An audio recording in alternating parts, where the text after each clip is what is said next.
Bismillahirrahmanirrahim. Assalamualaikum warahmatullahi wabarakatuh. Perkenalkan, saya Putri Wahyuni, mahasiswi Institut Agama Islam Tazkiyah dari jurusan Akuntansi Syariah dengan NIM 2210102005. Pada kesempatan kali ini, saya akan membahas materi mengenai al-am dan al-khos.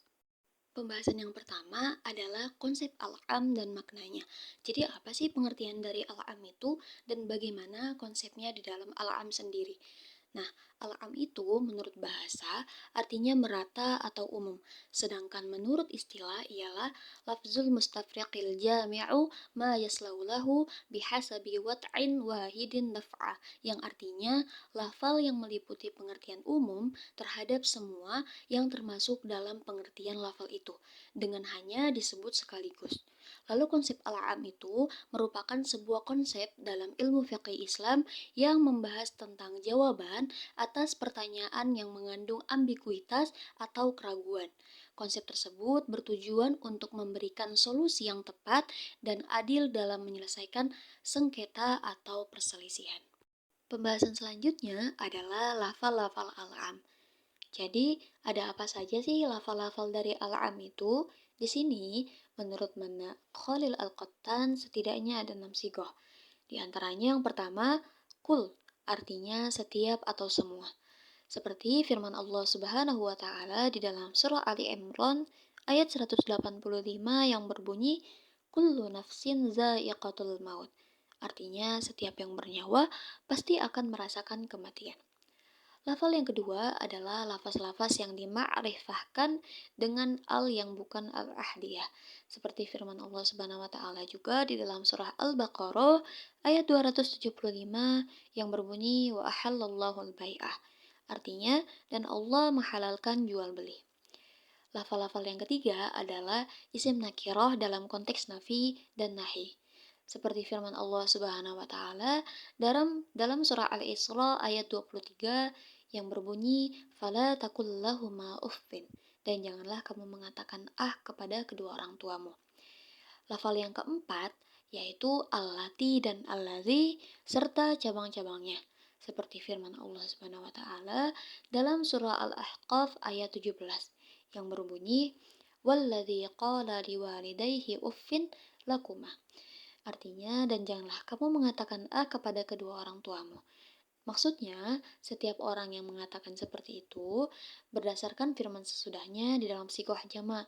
Di dalam sigoh jama itu firman sesudahnya di surah Al-Ahqaf ayat berikutnya di Al-Ahqaf ayat 18 yang berbunyi ulaikal ladzina haqqan 'alaihil qaul. Lalu lafal yang kelima adalah semua isim isyarah.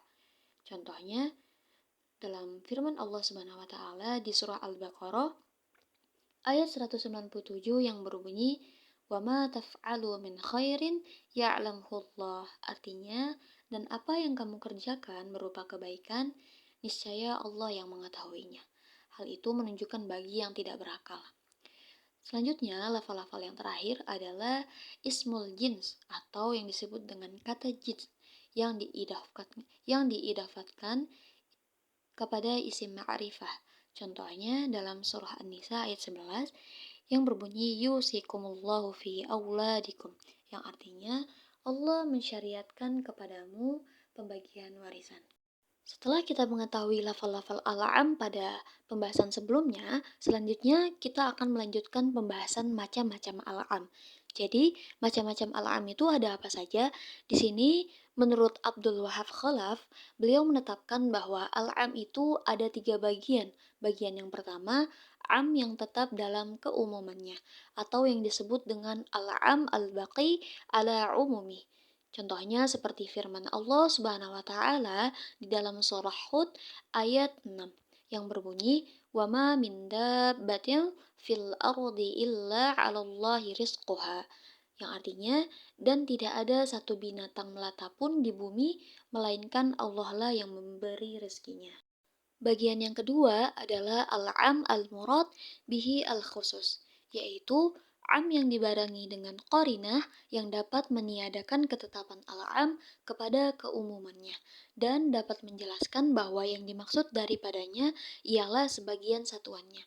Contohnya, seperti firman Allah Subhanahu wa taala di dalam surah Ali Imran ayat 97 yang berbunyi walillahi 'alan nasi hajjul baiti man istata'a ilaihi sabila, yang artinya mengerjakan haji ke Baitullah adalah kewajiban manusia terhadap Allah. Nah, manusia itu dalam pengertian nas adalah yang dimaksud dengan itu khusus orang-orang mukallaf. Orang-orang mukallaf itu artinya orang-orang yang berakal dan sudah balik. Nah, karena akal itu adalah sebuah batasan yang menetapkan tidak masuknya.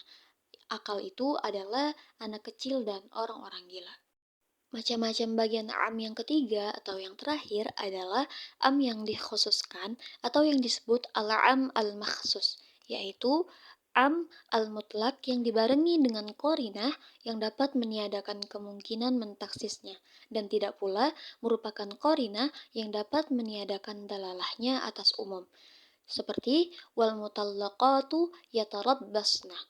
Artinya perempuan-perempuan yang dijatuhi talak itu menahan diri atau menunggu. Yang dimaksud dengan al-am di sana ialah khususnya orang-orang yang menjadi objek taklif.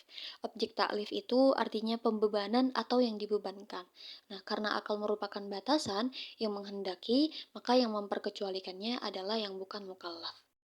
Pembahasan selanjutnya adalah kita beralih ke pembahasan konsep al-khos dan maknanya. Jadi, apa sih pengertian dari al-khos itu dan bagaimana konsep dari al-khos sendiri? Nah, pengertian khos adalah lawan dari pengertian am. Kalau tadi pengertian am adalah umum, berarti khos itu adalah khusus. Nah, di sini juga ada definisi lain yang dirumuskan oleh Al-Khudari Bey yang berbunyi yaumal lafzi wal wadu'i lidalalatin ala ma'na wahidin ala sabilin nafrat, yang artinya lafaz yang objeknya adalah dilalah yang bermakna satu dengan cara satu persatu. Maka lafaz khos itu ditentukan untuk menunjukkan satu satuan secara perorangan seperti Ahmad atau satu satuan kelompok seperti laki-laki, atau beberapa satuan yang jumlahnya tidak terbatas seperti kaum, tetapi tidak menunjukkan seluruh satuannya yang masuk dalam pengertian am. Pembahasan selanjutnya adalah perbedaan al-am dan al-khos. Jadi, apa sih perbedaan dari al-am dan al-khos itu? Nah, kalau al-am, lafalnya memiliki makna umum dan tidak terbatas pada satu makna tertentu. Lafaz ini biasanya digunakan untuk menunjukkan semua individu yang termasuk dalam kategori tertentu. Contohnya adalah lafaz manusia, lafaz hewan, dan juga lafaz tumbuhan. Nah, sedangkan al-khos itu lafalnya memiliki makna khusus dan terbatas pada satu makna tertentu. Lafaz ini biasanya digunakan untuk menunjukkan satu individu atau sekelompok individu tertentu. Contohnya adalah lafaz nama orang yaitu Zaid atau Umar dan juga lafaz hewan yaitu kucing Persia. Pembahasan selanjutnya di sini adalah studi kasus, yaitu saya akan menjelaskan mengenai studi kasus dari contoh implementasi al-am dan al-khos dalam masalah kontemporer.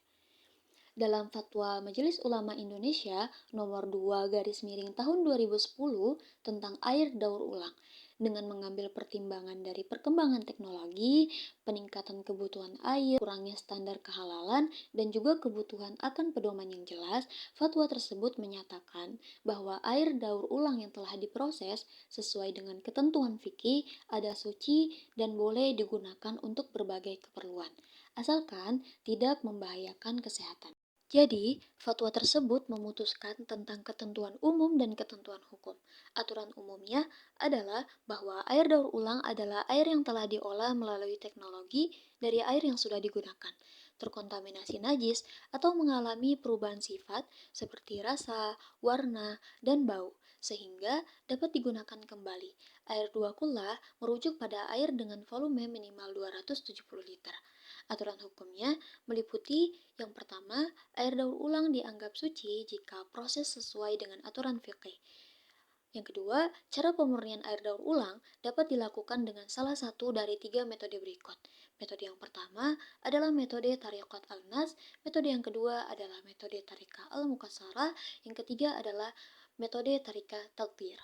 Air daur ulang dapat digunakan untuk berbagai keperluan seperti berwudu, mandi, membersihkan najis, dan istinja.